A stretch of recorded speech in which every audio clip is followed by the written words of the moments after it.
Do not forgive. The hacks got bigger and bigger. Download the code, modify the code just a bit. I'd like to see those fuckers go down. They were building up this database of who is doing what with who. Stuff they don't want the public to know about. Well, they've unchained. This is an alien form of government. Any information that challenges the official narrative can put them in prison. Oh, is Barrett getting fucking raided by the FBI? Holy shit!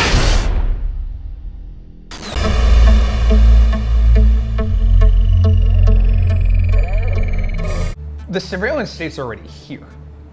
It's already here. We're constantly on camera. Like this, like we can't put that back in the box. They can watch us through our webcams. They can listen through our phones. There's no privacy left, virtually. We are the most watched, surveilled, monitored, eavesdropped population in the history of the human race.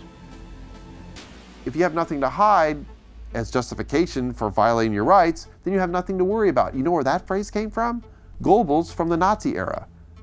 Nothing to hide? That means there is no privacy. If I know every single thing about you, about what you think, how you reason, what your fears are, what you're planning, what you're doing, and you know nothing about me because I'm shielding my behavior behind a wall of secrecy, I have incredible power over you. The power imbalance between us is immense because I can now manipulate you, I can threaten you, I can alter your behavior in all sorts of ways, I can anticipate your behavior, I can prevent you from doing things that you're planning, I can prepare in defense of what you're doing, I can always stay many steps ahead of you. This mentality, this pathological, you have to understand the mindset. You have to understand the psychology behind those who want to know everything.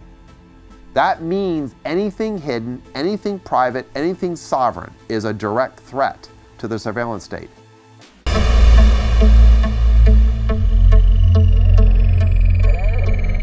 We are looking at increased transparency. Unprecedented transparency.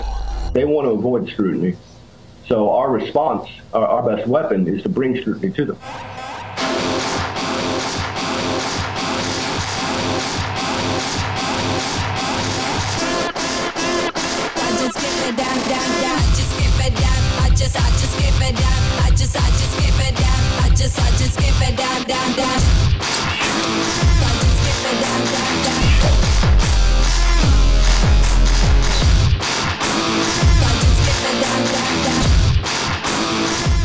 CNN and all these other things, they're not going to spend a single hour doing actual investigation.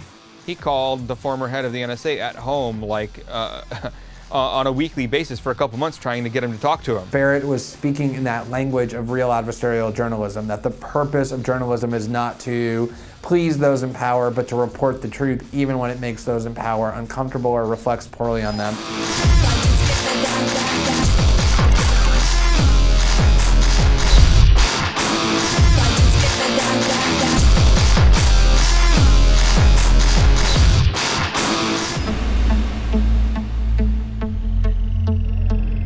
Here's the message it sends from the government to the hacktivists who are getting great coverage and are becoming folk heroes through the press. Don't talk to the press because we're going to get their computers and we're going to get their sources and we're going to get you through that. To the press who are covering the hacktivists, don't cover these hacktivists because we're going to get you.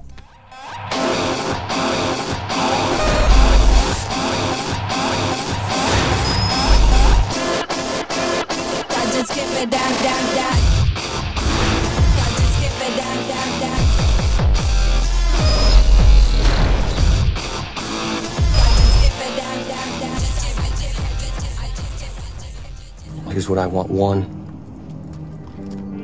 I'm no longer your bitch. 2, all of my charges are dropped. 3, all of Barrett Brown's charges are dropped. That's up to the U.S. Attorney. Figure it out.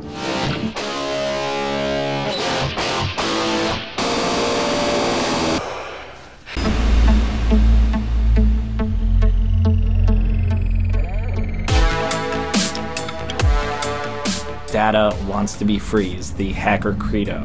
The real questions we need to be asking is, when this data is, shared with people, who is it benefiting and who is it hurting? Jeremy's apartment, you know, is just books scattered about the floor, books on the shelves. What could be more dangerous than books? The internet. You know, which is really just one giant book about all of us being written in real time. Cyber thieves made off with the personal details of hundreds of thousands of subscribers. They woke up to find that they'd given an unexpected Christmas present of $50,000 between them to numerous high-profile charities. Here comes Santa, here comes Santa. Expect us. Here comes Santa Claus. Here comes Santa. Julian, will you dance with me? It's not about the money. We want the world to dance. We want the world to dance. So first, dance with me. Dance with me. Before our Christmas. Don't sit around waiting for Santa Claus. Fuck some shit up. To take an ex-FBI agent and use their credit card to make a donation to the Red Cross on Christmas Day, I get that it's criminal, but it's also, it's wonderful in its own way.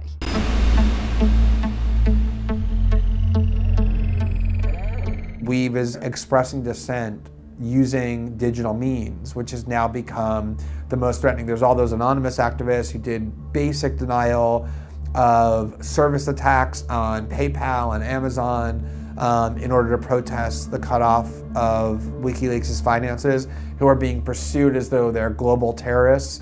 The way the government has prioritized these prosecutions, and then once they get a hold of them, overly pursues them and wants to put people in prison who are no threats to society, shows that it has a purely political aim. They're really political acts by their nature. They're designed to express political messages, political dissent. So even to criminalize them in the first place is to basically take what the First Amendment was supposed to shield at its core, which is the right of free speech and free assembly and to work against the government, and turn it into a crime.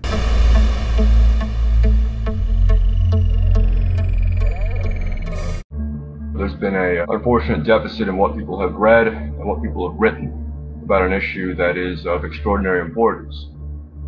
Trapwire.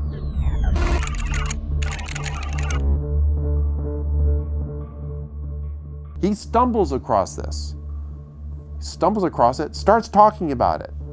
Trapwire manages to take lots and lots of data from the closed-circuit cameras that are found in large urban areas and makes the information more actionable and functionable. To understand trapwire, you have to understand sort of the larger context, because trapwire is a critical piece of the surveillance apparatus. This is actually doing very large swath, persistent surveillance. Trapwire has been deployed in Seattle, in Los Angeles, in DC.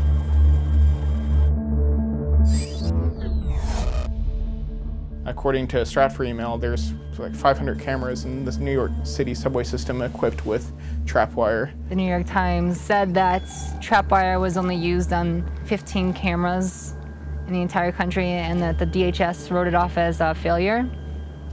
That's a complete lie.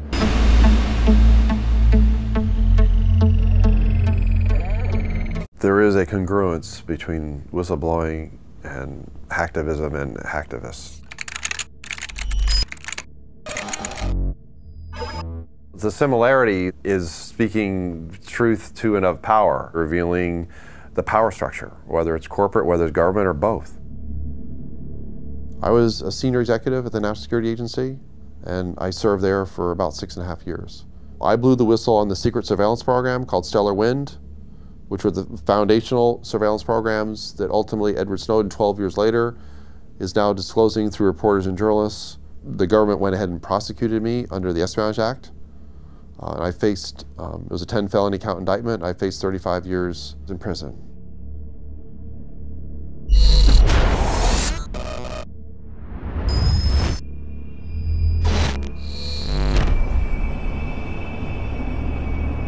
Hackers are important in the sense that they have the capacity to expose the secret or the inner workings of the state, which is why they are terrified of hackers and they are going after them with phenomenal vengeance.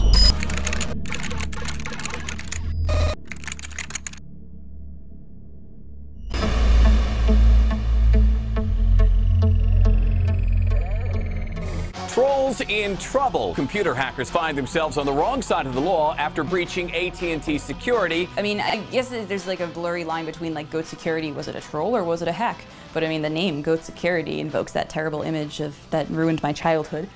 He named his company Goatsy Security, so if you know what Goatsy is, G-O-A-T-S-E, I'm not going to explain it. Hey, there's a gaping security flaw here. No, Mommy, make it stop!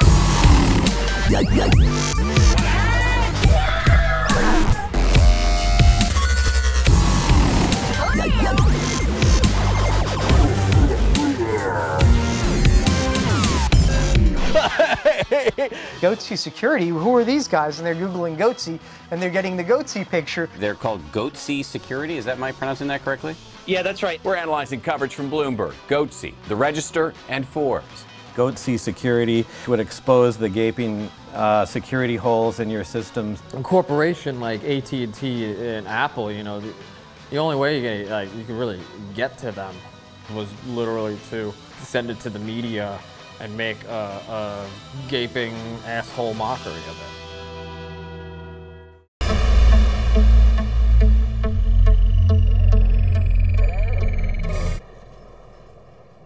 It's not scary to be going to prison? No, I never was scared to be going to prison. There's all these cool people, and I'm learning all these cool things, and you know, I'm making lifelong future friends, and you know, it's future business partners, certainly.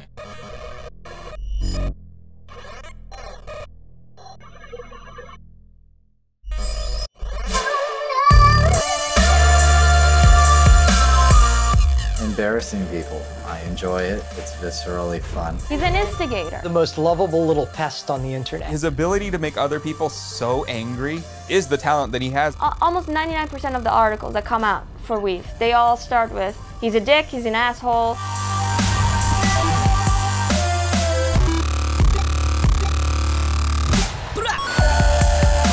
How do I plan on keeping my cornbread safe in prison?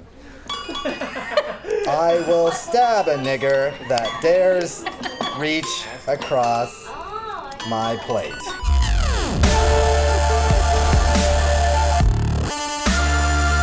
I am the Bruce Lee of Reg XP. I didn't get caught. I put my name on what I did. I'm not here to play nice with AT&T. I'm here to comment and criticize. There was a URL on an AT&T web server with a number at the end. And if you had added one to this number, like you could have typed it in the iPad web browser over and over again, you would see the next iPad 3G user email address.